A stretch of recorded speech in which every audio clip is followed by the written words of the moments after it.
Hi, Spiders. I'm here with Nick Austin, a former student athlete on the men's golf team here at Richmond, and who's already pretty familiar with the city as he's originally from Richmond, Virginia. He graduated in 2013 from the Robbins School of Business with concentrations in management and finance. And after a 3-year professional golf career, Nick returned home to Richmond, where he's currently a risk management advisor for organizations across the country. Thank you for being here, Nick. Yeah, thanks for having me, Jade. How's it going, Spider Nation? Absolutely. So we're going to jump right in. I know you grew up in Richmond and just want to talk to you a little bit about what it was that drew you to the University of Richmond. Yeah, of course. Coming out of high school as I was starting to make that transition, or that decision rather, I never had a real pull to leave town, and one of those high school kids that wants to, run away from their parents as far and fast as they possibly can.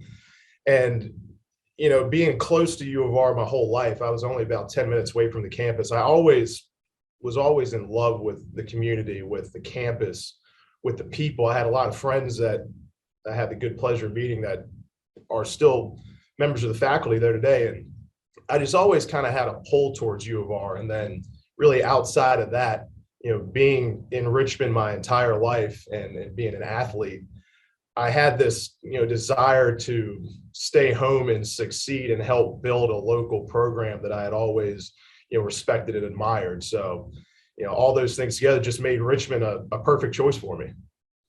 Absolutely. That's awesome. Thank you for sharing that. And as you mentioned, you're already close to home. What were some of the favorite experiences or your favorite memories that you had here as a student athlete?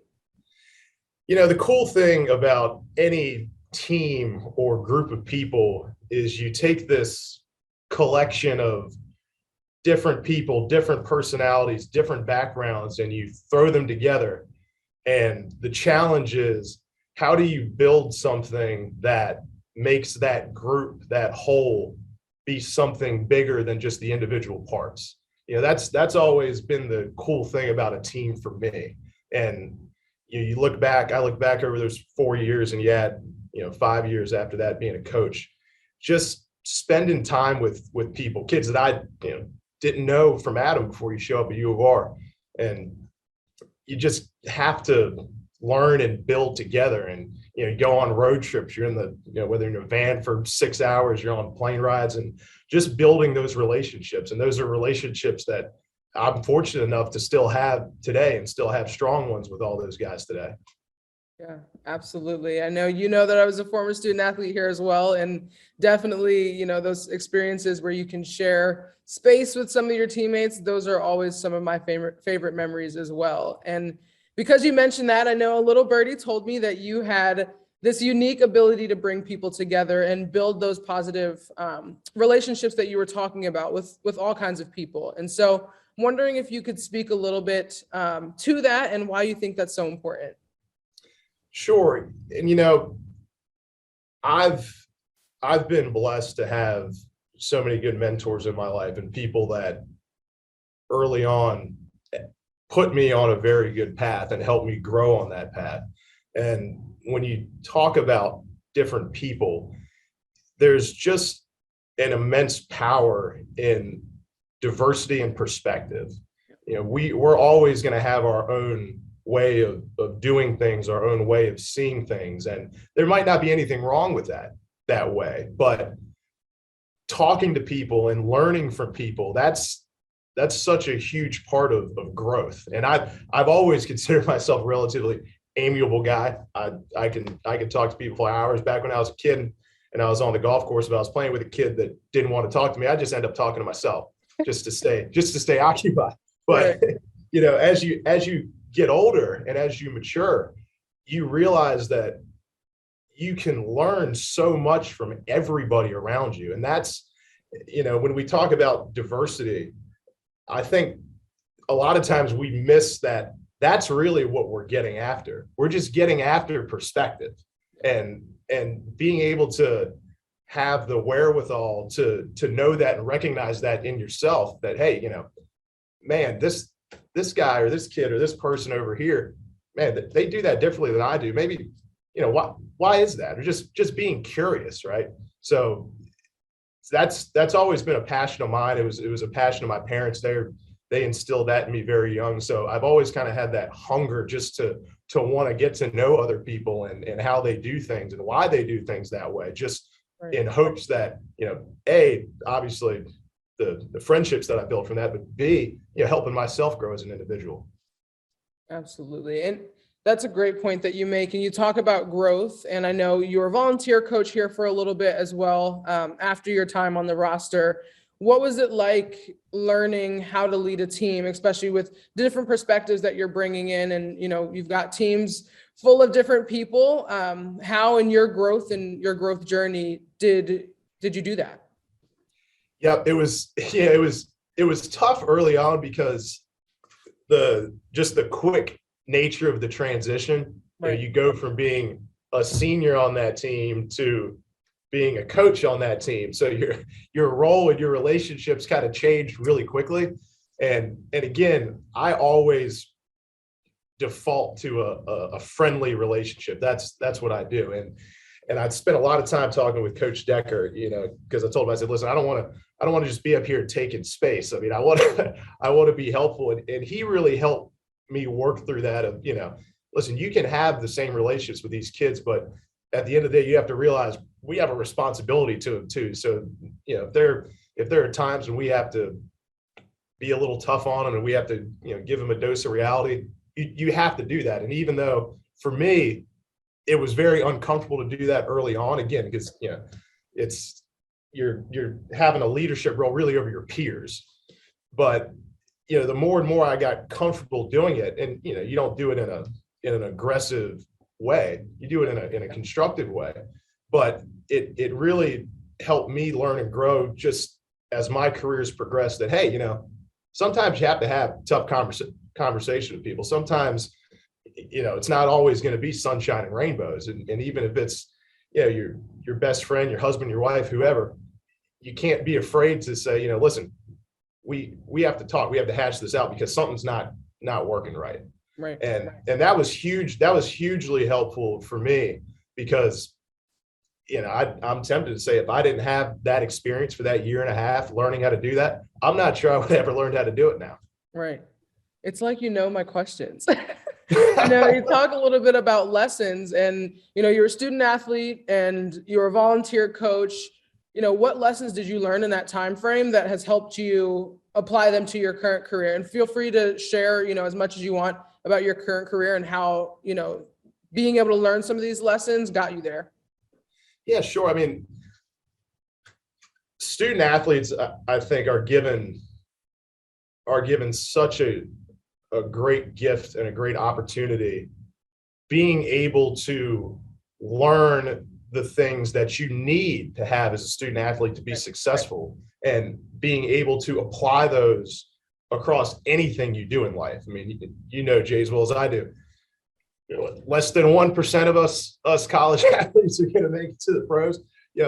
Myself is included in that 99%. So, and that doesn't mean that's a loss. That means, well, hey, we have 20 years of experience for some people, depending on how young you started, of skills to draw on that we can then apply. And I've really tried to condense that down into just a few things that I always think about when I stopped playing golf professionally and when I had to transition into more of a corporate role.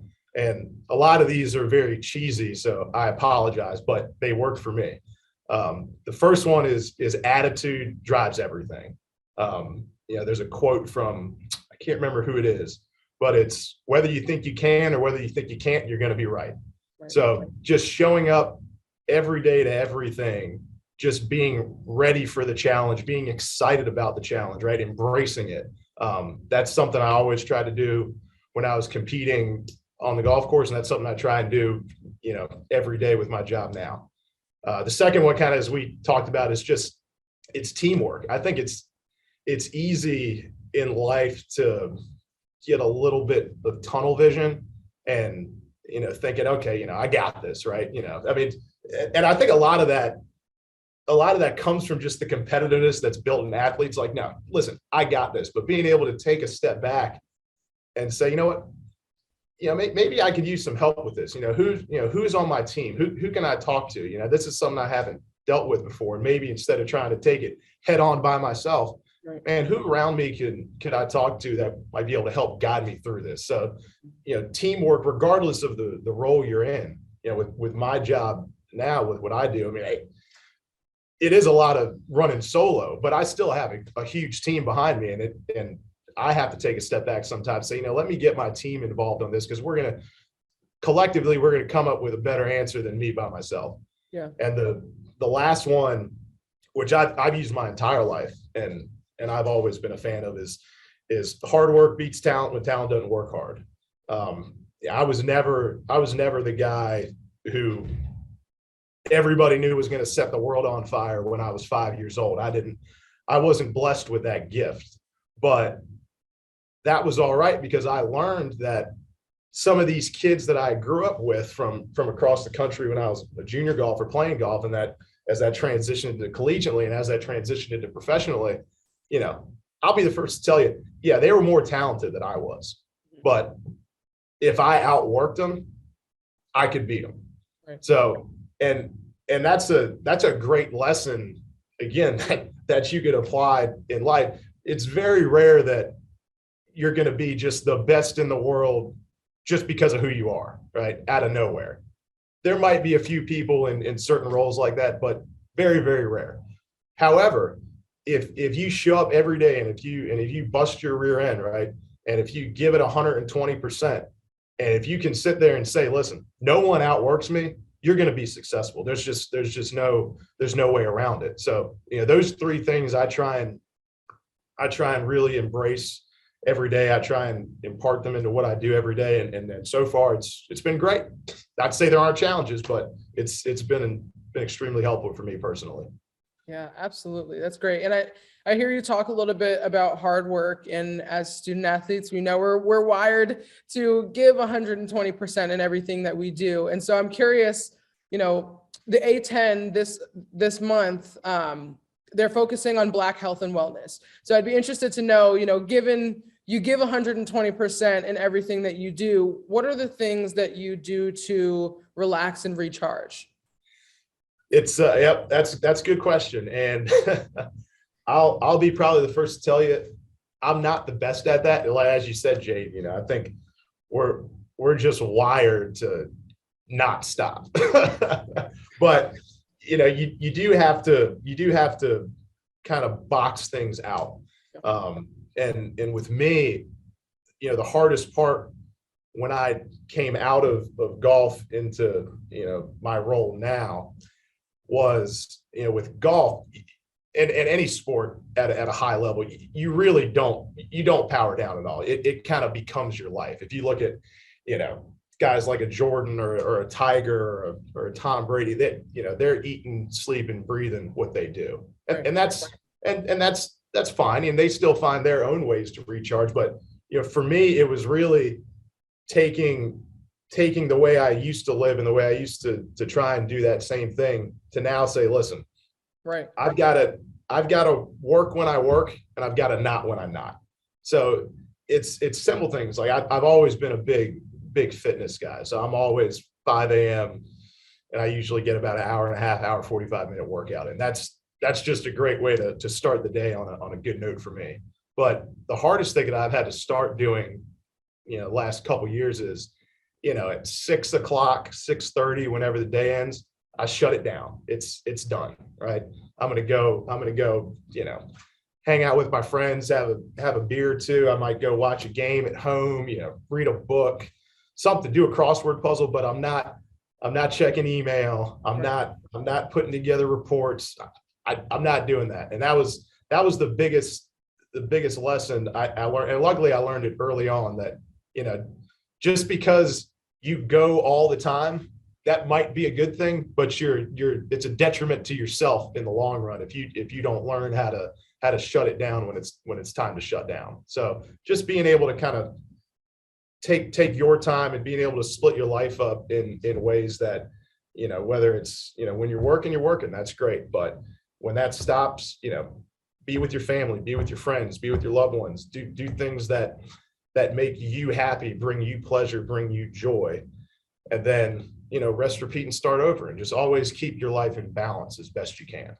Yeah, that's great advice. I think, we've seen over the past year just how important mental health is, how important it is to spend time with family and friends and just take that time to recharge. So I'm glad to hear that, while it wasn't easy for you in the start, that it is something that you've been able to work through and get better at. And Absolutely. Nick, absolutely. And my last question that I have for you, is there anything else that you would like to share? What advice do you have for our student athletes? Would love to hear any of that. Yeah, I think the biggest thing that I would tell folks, and I still do tell my golf guys that are there now, I still keep in touch with the current Spiders, is understanding that, what we do or what we did as student athletes doesn't define who we are. The things and the characteristics and the traits that we develop along the way that help us be successful student athletes, those are the things that are going to define you and your life and ultimately make you successful. I had a kid, he graduated maybe 2 or 3 years ago, great player on the golf team, and he kind of did the same route I did. So he turned professional, did pretty well, but had a couple injuries and wasn't in the 1%, unfortunately. And he was kind of, he was hurt by that, because you have a thing that you do that does define your life for so long, and when you come to the realization you can't do it, that's tough. And I kind of told him the same thing I just said, because I went through the same thing when I had that part of my journey. But understanding, hey, my ability to get up, get going, give everything my all, having the energy, having the attitude, having the work ethic, those things that we all learn as athletes, man, you're going to use that and apply that to anything that you do. And taking pride and embracing that part of it, as opposed to the what, is something I think we all need to keep in mind, and especially current athletes now at U of R, as you progress, whether you're lucky enough to continue that sport or whether you have to go into the real world, if you will. Yeah. Those skills and those traits are what's going to allow us to be successful because we were student athletes. Yeah, that's great. It doesn't define us. And, I think as we start to help our student athletes transition, that's a really important message that you bring up, right? Like, all that we've learned is what we're going to take away from this experience, and we're going to work through it, right? It might be a process, but we're definitely going to get there once it's all said and done. So Nick, I appreciate your time. I appreciate you spending time with me, talking a little bit about your experiences and sharing with our student athletes. This is great. Absolutely. Thanks so much, Jade. Thanks, Spiders, and hope to see you guys out there sometime soon.